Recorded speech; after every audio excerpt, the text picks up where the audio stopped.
I am completely exhausted. The 2 long weeks on the road, associated with the launch of a new international office in London, combined with excessive travel, have left me drained. But the worst part was being away from my girls, and the 16-hour journey back home was a real nightmare. Even in first class, I hate being away from my girls and my wife. I always do. But the lifestyle I've created for my family makes work challenging due to the high demand. My energy company has grown and expanded to 12 countries. 5 years ago, I bought out Roger, my partner. These past 5 years have been tough, but at the same time, productive. Finally, I'm ready to relax and enjoy the success. Since I've hired a new president to run the operation while I remain the CEO and owner, I plan to share the good news with the girls as soon as I get home. I'm excited because I'll have more time with my family and friends, and I can get back to normal. Don't get me wrong, I love how my company has grown, but deep down, my goal has always been to spend most of my time watching my girls grow and spending more time with my wife. I'm happy that I've finally had the chance to step back and enjoy the fruits of my labor. At 45, my life may have been stressful, but it has always been filled with love and warmth. I wouldn't change a thing, and now I'm looking forward to the next chapter of my life with my family. Just 30 minutes from home that as my driver navigated through traffic jams, I sat in the back seat of the limousine, relaxing and enjoying a second glass of bourbon that I poured from the side minibar after leaving the airport. As we pulled into the circular driveway, the house appeared quiet. But I knew from experience that in a few minutes, my girls would jump all over their dad, and their mom would greet me with a warm kiss and the promise of a wonderful night in her arms. With dread, I entered an empty house. The only sound was the driver placing my bags in the foyer. I called out, but there was no response. It was strange. The girls were always home when I returned from a trip. I hoped everything was okay. Then I saw an envelope with my name written in her beautiful handwriting. For Jonathan, from your beloved wife. My dearest Jonathan, what an incredible journey we've had as husband and wife. I've treasured every minute of the past 16 years and eagerly look forward to the next 50 I'll spend by your side as your beloved wife. Darling, you know how much I love you, and you are my entire world. You are my life, and I can't live without you. The love you give me is all I desire, and I long to be in your arms every day. I've missed you so much these past 2 weeks, and I can't wait to see you later tonight. There are several reasons for this letter, my dear. First, I want to thank you for being you, for giving me these wonderful 16 years of my life, for being an amazing father to our children, for the wonderful lifestyle you've allowed us to experience, and most importantly, for all the love you constantly pour upon me. The other reason is something I feel I must share, something that has been weighing on me for the past 6 months. It's something I never expected and unfortunately has become a significant part of my life. Everything you've just read is true, and I utter every word from the depths of my heart. What I'm about to tell you is the most difficult thing I've ever done. No matter how much I love you, and I will never stop loving you, I have to confess something. I pray that you understand and that you won't be disappointed in me or leave me for this. I've been in a relationship for the last 6 months. I don't feel any feelings or love for this man, but we have an intimate relationship. The reason I'm telling you now is out of respect and a deep sense of guilt. I can't live with this guilt any longer, and I need you to know that I've been unfaithful. You will never understand it, but I don't feel love for him, just an attraction I can't explain. He does things to me that I can't put into words, and no matter how hard I try, I can't stop myself.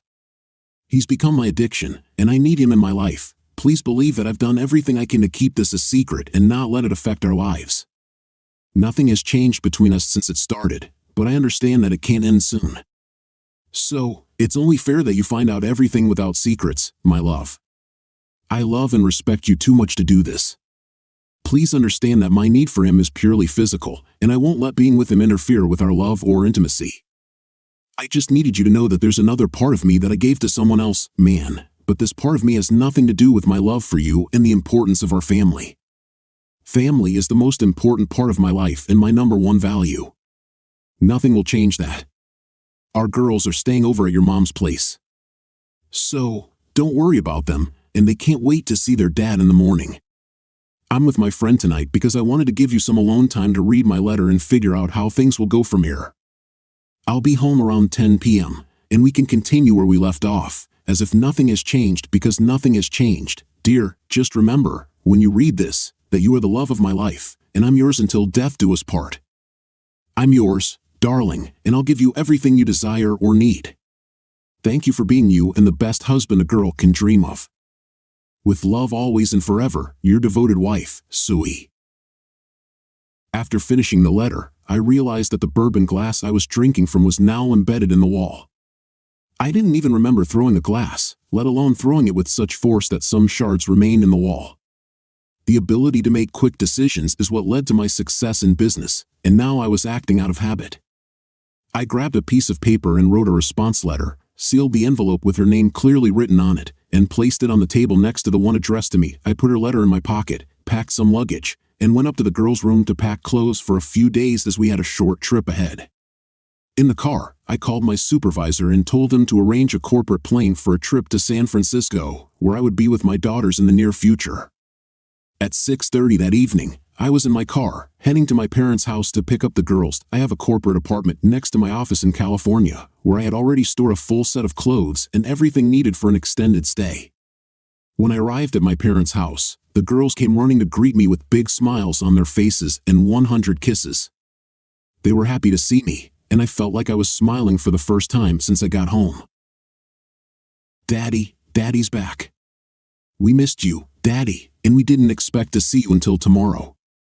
Mom said you wouldn't be back until tomorrow. She was supposed to meet her friend, Jamie, tonight, and we came here to see Grandma and Grandpa, the girls said. I hugged and kissed them, and tears streamed down my face from all that love and the realization that their lives were about to change because of their mother. The name Jamie didn't go unnoticed, and for a while, I stored it in my memory bank. After the girls calmed down, I told them I had a surprise, and we were going on a trip for a few days, flying on the company plane. I promised them a fun and exciting vacation. Convincing the girls was the easiest part.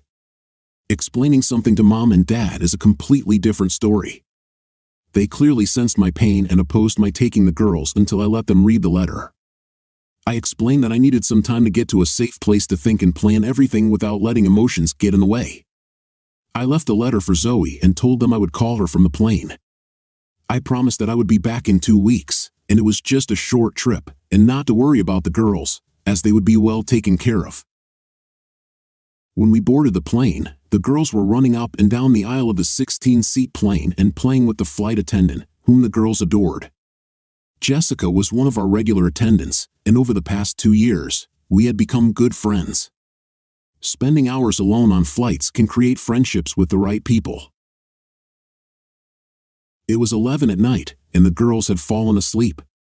The cabin lights were dimmed, and the atmosphere was calm and relaxing.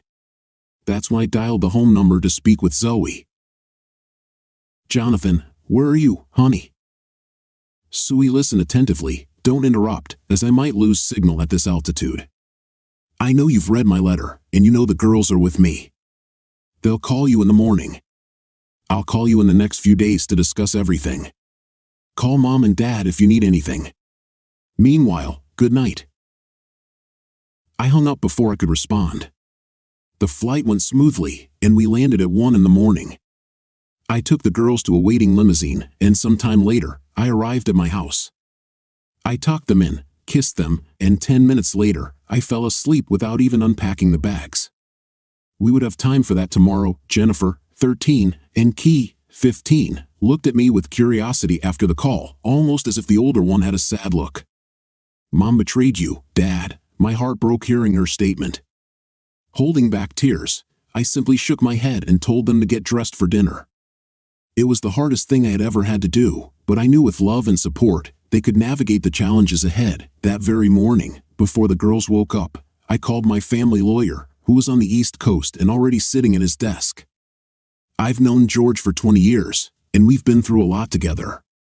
So, I told him the story and what I wanted to happen without beating around the bush. George, I need to know what a divorce will look like and how bad it will be. I want to get custody of the kids no matter the cost. There's no reconciliation, therapy, or forgiveness. I want this to end as soon as possible, I said. There was silence on the other end of the line for a long moment. I understood and gave him the chance to digest the news. He was probably as surprised by my words as I was when I read Zoe's letter. Jonathan, I'm really sorry that this has happened. Kate and I always thought you two were the perfect couple, and I can't understand how she could do this, but I understand what you're asking for. Do you remember when you and Roger founded a company, and he insisted on a prenuptial agreement before agreeing to start a business with you? Do you remember how firm he was about what happened to his last business and how his wife cheated on him?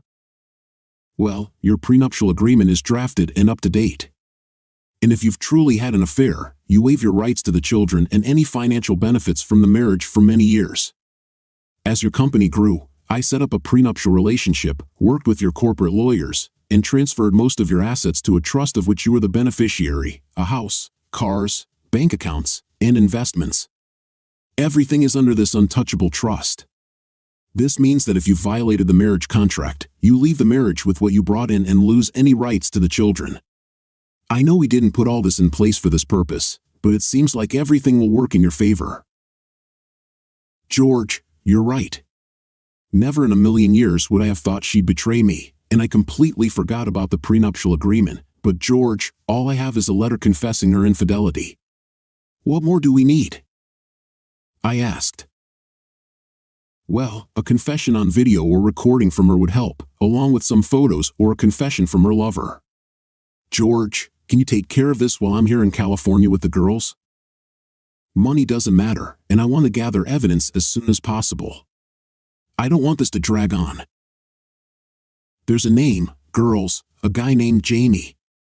The only Jamie I know is the tennis instructor at our country club. You can hire a private investigator and suggest starting there. I'm sure he'll get in touch with his lover while I'm away, of course. Jamie, the tennis instructor, was my sworn enemy. They were careless, which made it easy for the private company to conduct the investigation. With my permission, they installed a tracker on Sui's car, audio recording devices inside the car, and video cameras in our house. All the evidence obtained through these devices was legitimate because my company controlled them through a trust. Over the next week, they gathered enough audio and video recordings, as well as her written confession, to proceed with the case. I never saw or heard any of the evidence, as I didn't want those images to haunt me for the rest of my life. Of course, it turned out that Jamie was a womanizer and had to leave his last 2 jobs because he slept with other married women. He was much younger, in great shape, and all the ladies at the club were enamored with him. Zoe was just one of the many wives he had an affair with at the club. Clearly, middle-aged married women were an easy target for this club pro. George called me 5 days after our initial conversation to update me on the progress of the investigation. Jonathan, we have all the necessary evidence. What do you want us to do? Are you still planning to divorce Zoe? Without hesitation, I replied, draft the divorce documents carefully. I want Zoe to feel some of the pain she caused me and realize how much she messed up. We can sort things out, and I'll work from the perspective of professional tennis. I'll be in touch with you. I plan to be at home and wait for her after she's served, on Tuesday. George asked, are you sure you're going to divorce her, Jonathan? As we're speaking now, definitely. However, I have to think about the girls and talk to her before signing the papers. It's tough, George, and I hope you never have to go through something like this. I love this woman with all my heart, and I just can't stop loving her. I also hate what she did to us, me and the girls, and I'll never be able to forgive that. Whatever your decision, I'm here to assist. Jonathan, stay in touch, and we'll notify you as soon as she's served. We arrived home on Tuesday morning, around 9 a.m., and the girls were happy to be back home. I told them that after their mom returned from tennis practice, I'd like them to stay in their rooms while their mom and I sorted things out. I could see they were upset and worried, and I did my best to reassure them that everything would be okay. 6 months later, the divorce was finalized, as Zoe remained the mother of my 2 girls. I paid for the first 3 months of a small furnished 2-bedroom apartment that was close to our house and the club. I also bought her a 3-year-old Toyota Sanga for her to drive. I knew I didn't have to give her anything, but I needed my kids to be able to see their mom whenever they wanted. Yes, the Lamborghini and the luxurious lifestyle were already a thing of the past. She gave it all up for some tennis player loser she would never see again, being a decent guy like me. I even got her a job at a country club. Yes, the country club was more than willing to help. As soon as I withdrew my lawsuit, they agreed to part ways with Jamie and assist Zoe with employment if she dropped the lawsuit. Zoe was no longer a member of the country club, but she was now one of the club's waitresses, helping her make ends meet. Since she had no experience or training for any other job, her only option was to get a job as a waitress at a club. I'm sure she felt humiliated when she went from being one of the famous club members to one of their waitresses. That, of course, Jamie abandoned her as soon as the lawsuit began in an attempt to keep his job. So now she had no one to turn to at home. The girls told me their mom cried every night for the love and lifestyle she had sacrificed for some selfish needs. It took all this for her to realize what she had done and how foolish she had been to think her husband would accept her selfish desires. It saddened me how things turned out, and I told the girls that I still loved their mom and that they should love and forgive her. They remained close and saw Mom on weekends. Later that year, when she was picking up the girls, we had our first friendly conversation. She told me she had finally realized what she had done and begged me to forgive her for her actions. "Jonathan, I know we'll never be together again, and you'll never trust me again, but I wanted to apologize and beg you to forgive me. Now I understand what I did and how much I hurt you. My life was completely different, and I was a spoiled woman who didn't care about anyone else. I felt entitled and justified my actions without even thinking about how you would react. Now I know what I've done and what I put you through, and I'm so sorry. If there was a way to get it all back, I would in a heartbeat. Losing you was the worst thing that ever happened to me, and I miss you and love you so much it hurts. I've matured over the past year, and when I look back, I can't believe how foolish I was to give it all up for my selfish and entitled attitude. I'm so remorseful for ruining everything, and I beg you to find the strength to forgive me." Her confession was sincere, and I knew that with time, maybe I could forgive her. I would never stop loving her. She was my life, and I had loved her for so many years. Such love cannot be extinguished overnight. I hope she had learned her lesson and would remain faithful. When that happened, they let Jamie go from the club, and he eventually moved to South Carolina, where a small club in Hilton had arranged for him to be an assistant to a professional tennis player. It only took him a month before he returned to his old ways and started pursuing married women again. However, the men in South Carolina are a bit less forgiving than in the big city. When they caught him with one of the good guy's wives, it didn't end well. About a month later, a local newspaper reported a crocodile attack on a golf course over the weekend, and the photos showed a 5-meter crocodile's hand. Poor Jamie must have gone for a run by the lake and was accidentally caught by one of these crocodiles. Finally, Jamie stopped being a predator and became prey. During one of my lonely nights, reflecting on our happy family moments, I read a passage that made me think, a man's biggest mistake is giving another man the opportunity to make his wife smile. I will never make that mistake again. Story 2. Right before my wife and I got married, she had a crazy bachelorette party that might have involved things I didn't want to know about. I knew she had wild friends, and until she met me, she partied with them and had a couple of run-ins with the police. As we dated and got to know each other, she told me that getting older was something she took seriously. She didn't want to continue her life on the path she was on. Instead, she wanted to settle down with a responsible man who made her feel loved and happy. I knew I could be that man for her, and I was ready to settle down too. I went out with my friends and had some good times, but it was never as reckless as my wife. I didn't see how excessive drinking, sleeping around, wasting money, or petty crime was going to lead me to a bright future. She looked at the credit card debt she racked up, saw the stark contrast to the lives we lived, and decided to change her ways. I saw her mature and make wiser choices as we spent time together, which made me believe this was the real deal. She was gorgeous, charming, genuine, and growing wiser thanks to me. I was under the impression that I'd met my soulmate and didn't need to be afraid to commit. My wife was ready to take vows with me and start our life together, so we got married in the summer of 2019. 3.5 years later, I was watching a show on my phone while she was in the bathroom. It was a normal Saturday for us. My wife was about to have a girls' night out with her friends, which was happening about 4 to 6 times a month. It was more than when we first got married. At first, she didn't allow these girls back into her life, but that's eventually what happened. They started guilt-tripping her, telling her she was going to be an old maid in her 30s. Even though she eventually gave in and started going out with them again, we had a deep bond that made me think she was a loyal, mature, respectable woman. I was completely wronged. We've been talking about her debt, but she had trouble keeping a job. She was pretty materialistic and found it much harder to earn money than to spend it. Since I was the only one with a steady job, I paid the bills and only allowed her a bit of money to pay towards her debt, get groceries, and go out with her friends. My phone died, so I plugged it in and grabbed my wife's phone to continue watching the show. As soon as I opened it, message notifications started pouring in from men on Craigslist. I read some of them and discovered they were replying to her recent post about her needing help to pay off her credit card debt. I continued reading through the messages and realized she'd been seeing someone else regularly. He told her the last night they spent together was mind-blowing, and he needed to see her again tonight.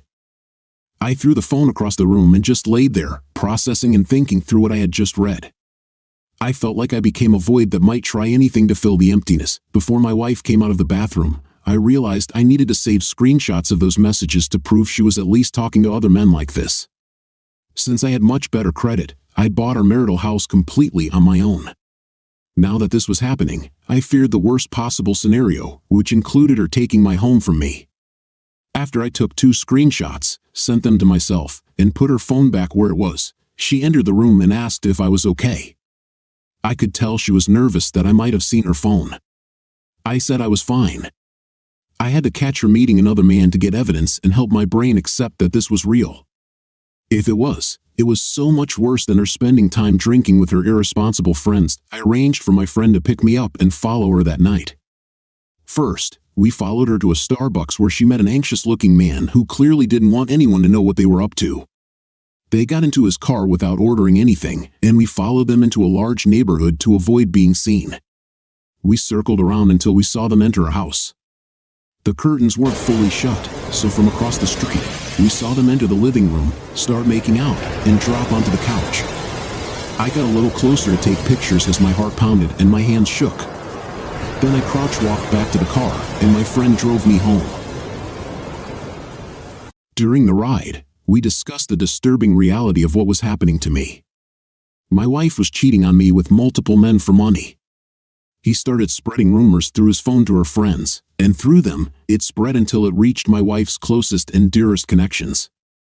They all bombarded her with degrading insults and slander, telling her she was cut off, and they wouldn't support her terrible and degrading behavior. Even members of her family, like her twin cousins, expressed their disbelief and disappointment. She didn't even try to come home that night or ever again. The embarrassment killed her. She messaged me at 2 a.m. with a heartfelt goodbye in an attempt to get a response out of me or make me feel remorse, but it didn't work. I didn't reply at all because she ultimately betrayed me. I never spoke to her again, not even in court. The last memory I have of her is when she broke down crying after receiving a lecture from the judge about honor and loyalty. OP, I am so sorry your wife proved herself to be a very inconsiderate woman. First, she decided to get into trouble and debt with her friends, and then after marriage, she decided to cheat on you to help pay off that debt. If she really cared or loved you, she would have considered your feelings and the life consequences of her actions. A true and worthy spouse does the best they can to love and respect the love of their life, however they can. When it comes to cheating, you're telling your spouse they don't hold value in your life, and you would be better off without them. Except it's worse because you aren't even directly communicating these things to them. Instead, you're hiding these truths and giving them a false sense of security and love. You did the right thing by exposing your wife for who she really was, obtaining proof, and following through with a divorce. No matter what they say or do, never let a cheater convince you they are worthy of your love again. I wish you the best of luck in love and life, and thank you for sharing your story. Story 3. My wife and I were together for 10 years and had 2 sons under the age of 6. My wife was very close to her aging mother and made sure to include her in her family life, even though she lived in a retirement home. Once a week, we'd all go visit her and bring a collection of our sons' toys for them to show her. Soon thereafter, my wife encouraged the boys to make gifts for their teachers and bus driver with Grandma's help. At the same time, she started taking her mom out to sightsee and spend some one-on-one time together. The routine was she'd get the kids off the bus and then start getting ready to go out. Over time, she started seeing her mom twice a week by herself and every other Sunday with all of us. This was a lot, but even still, her mom would always say how much she missed us. I wondered how that could be if she was taking her out all the time, but I just dismissed the thought. One day, my wife had gotten the kids off the bus and came back inside, cheerful as ever. She skipped upstairs to get ready for another outing with her mom. My boy asked to watch a show, so I grabbed my wife's phone off the charger and noticed several missed calls from my son's bus driver. They were both home safe and sound, so I couldn't imagine why there would be so many missed calls from him. I tried to call him back, but found that my wife changed the lock on her phone. Instinct took over as I downloaded an app on my phone to disguise my number as my wife's. I set the call to record before I dialed his number. As soon as he answered, he said, "Hi, love. Are you ready for the special date I promised you?" I hung up as soon as I heard this. I went upstairs to find my wife as she got ready, and she looked ravishing. You could tell she was going on a special date. As soon as she saw me, she started downplaying how nice she looked and explained that her mom wanted her to take pride in her appearance no matter what the occasion. I played the recording of the bus driver's voice, and her perfume bottle fell from her hand, smashing into pieces on the floor. She immediately became desperate, begging me to just hold on a minute and listen to her, but I still grabbed the car keys on my way out with the boys. I insisted that she still have AP come get her and never bring her back. She was too panicked to cry, just hyperventilating, insane. She would have nowhere to stay because her home was with me and the boys. I refused to give in to her. I called the bus driver again, this time on speakerphone. He answered in a weary tone. I told him I knew what was going on, and he needed to come pick up my wife because she belonged to him now. He quickly told me to slow down, that he was married and he didn't want to get involved in any drama. My wife's face fell when she realized just how bad her situation was. I just shrugged and hung up while my wife started redialing his number in vain. Just before I left, I heard her leave a voicemail telling him he needed to come pick her up and get her a place to stay because this was all his fault. I suppose she continued calling him late into the night until she found his wife on social media and publicly begged her to tell him to call her because she needed to speak with him urgently. This obviously raised suspicions that led to her discovering the truth. My wife had been dating and sleeping with her husband, our children's bus driver, for an entire year. I had no idea it had been going on at all, let alone for so long. I felt like an idiot for failing to look into my wife's whereabouts sooner, but I truly believed she was spending time with her mom. She was, but only very rarely. AP's wife slandered my wife's name through the school and all over town. AP was so ashamed and willing to do whatever it took to gain his wife's forgiveness. He ghosted my wife and even stopped getting on social media. He tried in vain to prove loyalty to his wife in the hopes things could go back to normal. They never did for any of us.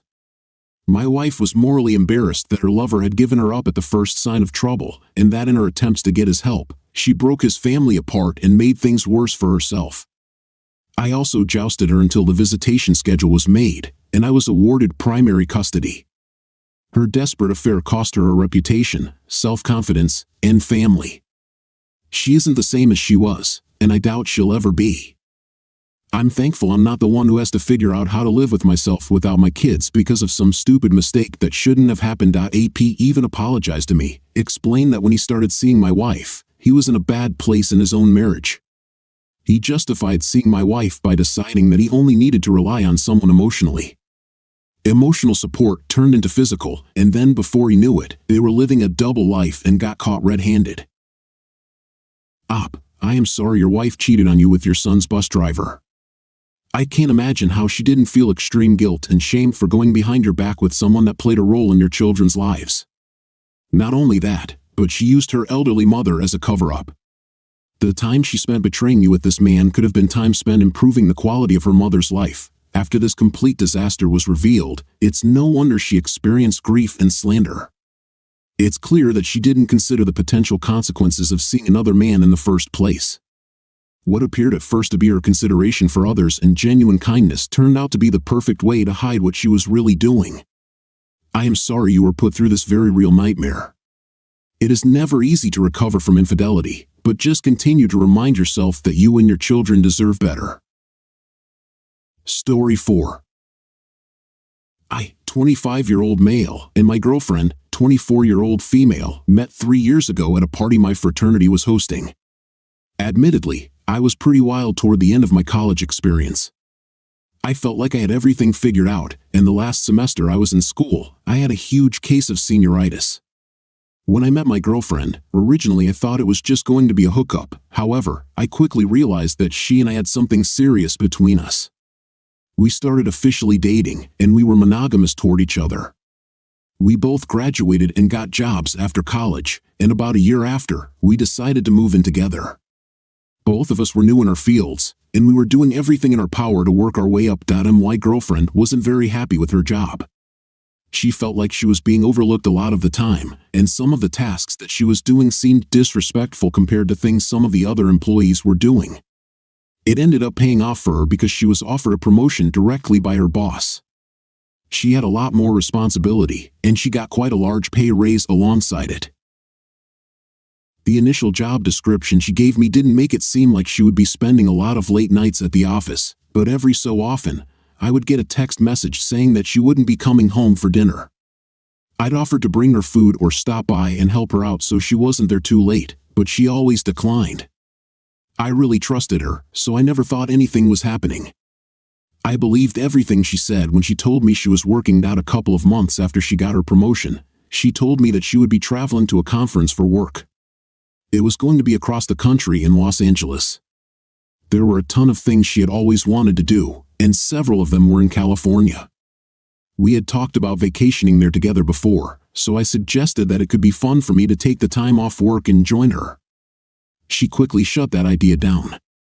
I was hurt by how fast she rejected it, but she just told me that we couldn't afford the lost time. I moved on from that pretty quickly, and I was just happy for her that she was finally going to get to go. The weeks leading up to her business trip were mostly uneventful.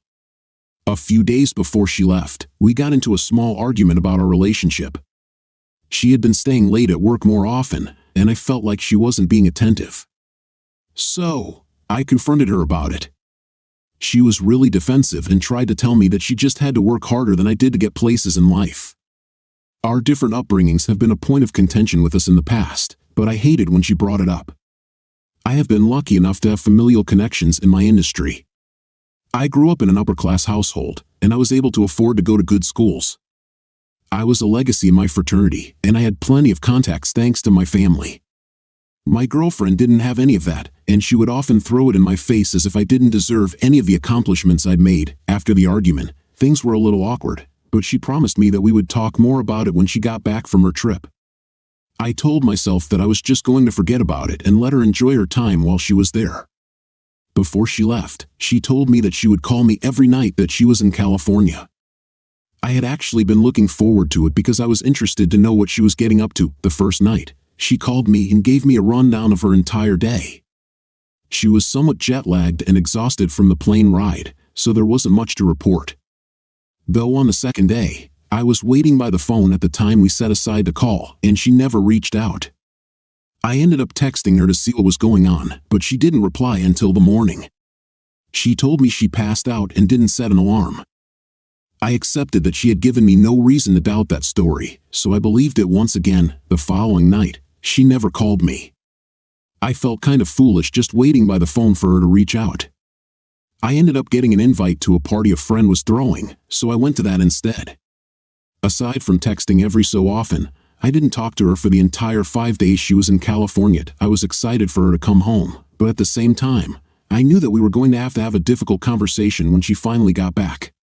It almost seemed like she didn't want anything to do with me. The distance between us seemed to have tripled in the short time she was gone. I tried to talk to her about it, but she just didn't want to talk. It was incredibly frustrating trying to deal with her when she was putting so little effort into communicating, so I talked to the internet to try to figure out what was going on. From everything I could gather, it seemed to be a logical conclusion that something might have happened with another person outside of our relationship. I didn't want to believe that she was cheating on me, but I needed to at least rule that out. I didn't know how to ask her about it, so the first chance I had to look through her phone, I took it. We knew each other's passwords, so it wasn't hard getting in. The difficult part was trying to figure out what I was looking for. I looked through her pictures, and I didn't see anything. I didn't find anything in her recent messages that was alarming. I ended up searching through the messages for some keywords that might tip off anything serious going on. When I typed in the word together, a lot of different messages came up. However, I was able to read from the snippets of text that there was somebody who had recently messaged her about wanting to be together. I clicked on the messages and I read through all of them. I didn't know the man she had been texting, but from what I could gather, he was a coworker. Apparently, they had been sleeping together for some time. The man was asking her when she was going to leave me. I didn't know if she had told him that she planned to or if he was just assuming that she would. I was going to make it a lot easier for her and break up with her. It was clear that she didn't want me to go to California with her because she planned on spending the week with him. It all made sense why she hadn't been available to talk to me during that time. I felt heartbroken initially. That was the last thing I expected her to do, and I was shocked to find out she was cheating. When I read about other people in similar situations online, I assumed that it just wouldn't happen to me, but I was wrong. From their messages, I was able to glean that she and her affair partner had been fooling around on the job. She had done me dirty, so I wanted to make things a little more difficult for her. I knew how hard she worked to get where she was in her company, so I knew how hard it would be for her to lose it all. A couple of nights passed, and I played it cool. I stopped pressuring her to talk about the distance between us, and I just accepted it. One evening, she texted me at 4:30 p.m. telling me that she was going to be staying late at work. I knew that was her basically saying she was staying late at work to sleep with this man. I replied and told her that it was okay and that I would put a plate aside for her in the microwave for her to heat up. Of course, I took that opportunity to go find proof that she was cheating on me. No employer wanted to work with people that were having sex in the offices, so I thought if I could get some evidence, I could show it to her boss. When I walked into the building, it was pretty much empty aside from a janitor. I had to lie and tell him that I was an employee that had forgotten their keys. My girlfriend's office was practically empty, though. After a minute of snooping, I was able to find her and her affair partner in what was very clearly her boss's office. If I had been worried that their relationship wasn't going to get them both fired before, I knew right away that proof of them sleeping together in his office would. I was as quiet as I had ever been while I took a video and a couple of pictures of him. I was able to get the boss's information through the company's website. I reached out to him, and after a few days, he contacted me and told me he wanted to see the evidence that I had mentioned. I brought it to his office in the middle of the workday where my girlfriend saw me walk in and showed him. My girlfriend was surprised to see me, so she knocked on her boss's door and asked me what I was doing there while trying to pull me in for a friendly hug. Her boss just glared at her and asked her if she could take a seat before dismissing me from the office. I stood on the outside of the door for a minute while I listened to him fire her. She stormed out and stood in front of me, completely shocked. I doubt she had any idea I even knew about the affair before that. I ended things with her right there in front of all of her coworkers, and I told her that I wanted her out of the apartment. She tried to play it off like it was her decision because she wanted to be with the other man anyway. If that were truly the case, why wouldn't she have just left me to begin with? It's been about 6 months since all of that happened, and I haven't heard from her. We have a lot of mutual friends from college, and they have told me that she is actively looking for a job. She's been doing online insurance sales in the meantime, which is absolutely nothing she planned to do. As far as they know, she's also single, so I guess it didn't work out with the other guy. OP, sorry you had to go through something like this. It really sounds like you were putting in the effort to try and make the relationship work when she wasn't putting any in. Her distance in the relationship was definitely because of what she had with the other guy. I will never understand why people pursue another person when they're in a relationship, especially if they really want to be with the other person. It's okay to break up with somebody if you are no longer in love with them, but cheating on them and leading them to believe the relationship is more than it is awful. I hope that you're able to move past this and find somebody who does really value you and won't throw away what you guys have.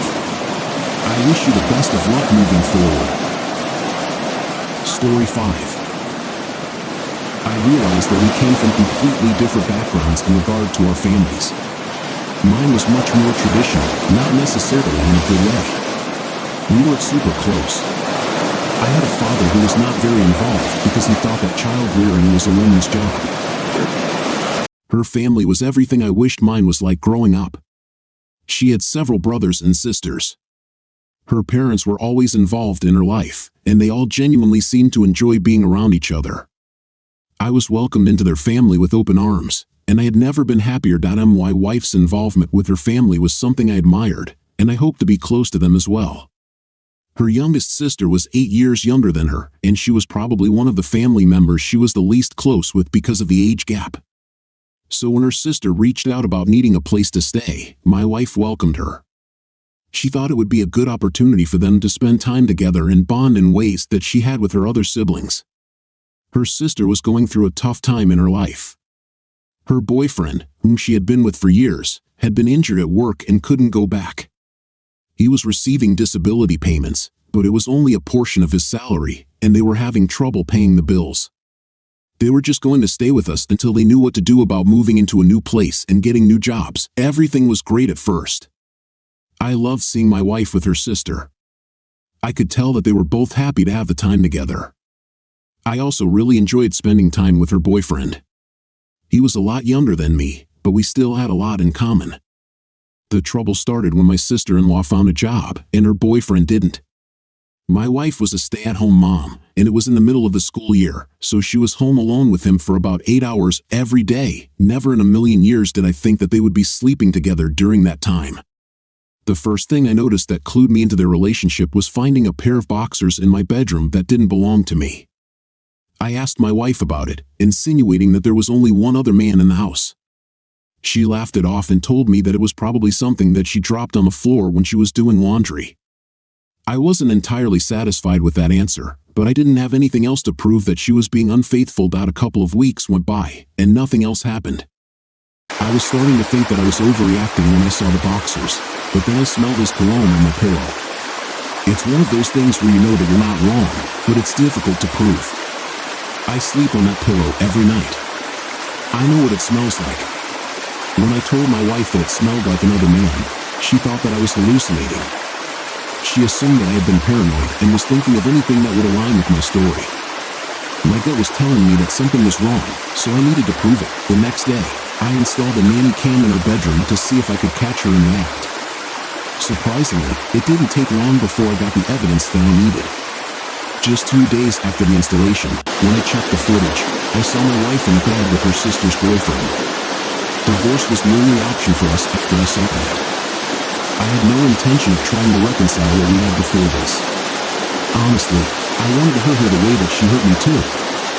She was so happy to be getting closer to her sister, and it was going to ruin that. When I told her sister, I knew that it would ruin her relationship with her entire family, and I didn't care. She was ruining someone's life, and she needed to suffer the consequences of that. On top of doing that, her sister's boyfriend had been claiming disability after his work accident, but I highly suspected that it was fraud. I didn't say anything when I noticed it at first. I didn't think it was any of my business, and I liked the guy. However, he slept with my wife, so I thought it would be good to report him. I called the Social Security offices and reported him for suspected disability fraud, which they told me they would be promptly investigating. After that was done, I texted my sister-in-law and told her that we were all going out to dinner and to meet at a restaurant. While we were there and away from the others, I showed her the evidence that I had. I explained how I had been suspecting something for a while and that I needed to get the evidence for myself. She was hysterical when I showed her. She trusted her boyfriend with all of her heart, and she trusted her sister even more. When she calmed down, we both went back to my house where I confronted my wife about what happened. My sister-in-law was standing behind me, sobbing the whole time. It was completely inexcusable, and she couldn't even come up with anything to say other than saying it didn't mean anything. I helped my sister-in-law pack her things so I could drive her to her mother's house. She didn't want to be around either of them, which was understandable. When I got back home, my wife was waiting for me. She was furious with me for some reason, claiming that I had no right to tell her sister about the affair that I caught. She also said that I had unlawfully gained the footage of their affair and demanded I turn it over to her. Of course, I refused to do that because it was evidence that I would need for our divorce. When I told her that, she practically begged me to forgive her. She didn't want a divorce because that would mean that I wouldn't be there to support her anymore. I told her that I was going to be staying with my brother and that I would give her a week before she should be out of the house. It was all in my name, and she had no claim to it otherwise.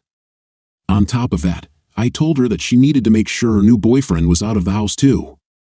I was afraid that if I had to see him, I might attack him. Several weeks went by, and my wife had moved out of the house to stay with her aunt. None of her family wanted anything to do with her after what she did. I figured they might take her back at some point, but they would need a lot of time, and their relationships would never be the same.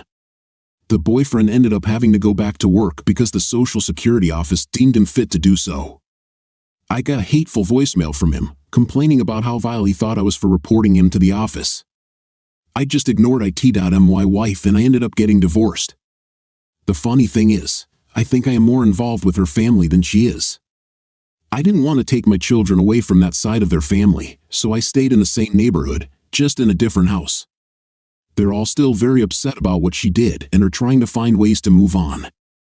As for me, I don't know how to date anymore. Everyone is telling me that it's about time I start trying again, but I'm honestly afraid that something similar is going to happen. I don't want to put myself out there again only to have somebody betray me like this. OP, I'm so sorry you had to go through this. The fact that your wife cheated on you with her sister's partner is upsetting. You're supposed to be able to trust your family, and your wife completely disregarded that. She was extremely selfish when she slept with the boyfriend. I think you did the right thing by telling your sister-in-law. From what it sounds like, she was working really hard to support the life she had with her boyfriend, and he was cheating on her. Both of you deserve so much better than the partners you had. I think it's great that you're still in touch with her family, especially knowing that she is barely in touch with them. I really hope that you and your former sister-in-law can find ways to move past this and find people that truly cherish and respect you both.